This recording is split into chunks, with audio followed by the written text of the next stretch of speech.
All right. It looks like 2022 is going to be the year of buyouts returning. 2021, we just kind of had, well, 2020, we had everything go up. There wasn't any targeted buyouts. 2021 started off still crazy, and then by about the middle of 2021, it's like everybody ran out of money and the free tendies, everything. And then the end of 2021, everything just kind of skidded into nothing. 2022, a lot of videos I've been doing and just buyouts, targeted buyouts on old Four Horsemen ABU era cards. Today, we're going back to the dark again, and yes, we're talking about Frankenstein's monster. No, that's not what I call myself. I know, it's funny. Frankenstein's monster.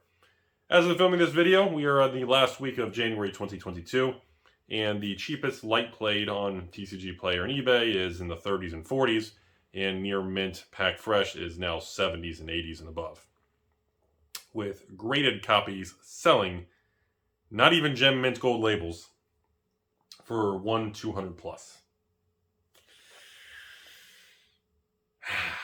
Okay, so obviously flow of money in Magic is very angry with the new Magic products, and no one's buying Crimson Vow on clearance and Midnight Hunt and these new sets, and they're just sitting there. So we're starting to see money continuing to flow to old sets. Again, we're talking about the dark here. Yes, it has the highest print run of the Four Horsemen era. Yes, the sealed box of the dark is like 10,000 plus. So essentially no one's cracking packs anymore. It just feels like to me people are just starting to park money and buy out. There seems to be, how do I say this? There seems to be a lot of aggressive behavior towards the lower end old cards. Like people want the commons and uncommons. And Frankenstein's monster is reserve list, but people seem to be going after these low tier cards. It's been the last 30, this started about the third week of December. I told you guys, just after about mid-December range, when we crossed into the end of the year, I started to see this stuff. We started making some videos. And, you know, I mean, Frankenstein's monster that's minty fresh is $100 plus.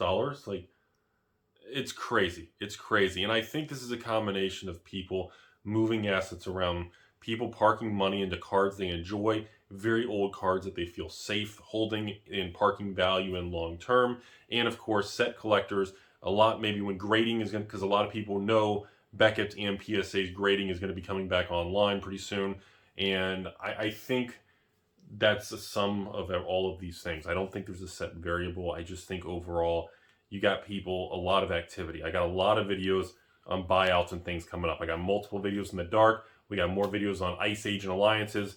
And we got a lot of videos talking about Arabian Nights coming up here and ABU cards. But I felt Frankenstein's monster being one of the original meme reserve list cards. Like, was it Narwhals, Frankenstein's monster, Stone Calendar. Crap, there was like 4 or 5 of them that were the biggest memes of the reserve list buyouts when it all started in 2017.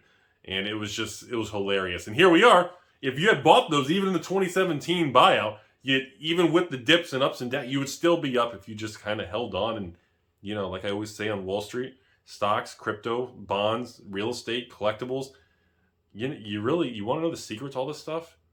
Don't do anything. Buy something you enjoy and believe in, and just do nothing.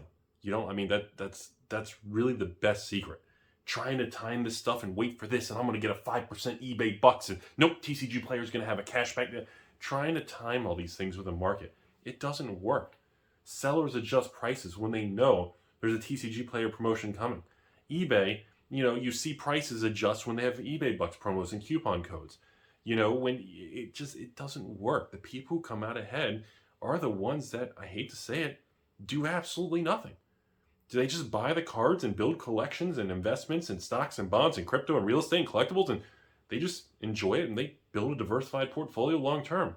I mean, I'm a cat in a basement, not an advisor, but I mean, it just seems that's really all you have to do. But I know a lot of people out there want that quick kill, and obviously since we have this big buyout, just be careful, because anytime we do have a card that's very shaky, like a Frankenstein's monster, Stone Calendars type cards, Narwhals, and you know, these are fun meme cards, but just be aware, these are not top tier iconic pieces of Magic history, which some people say they kind of are, just a different version of it.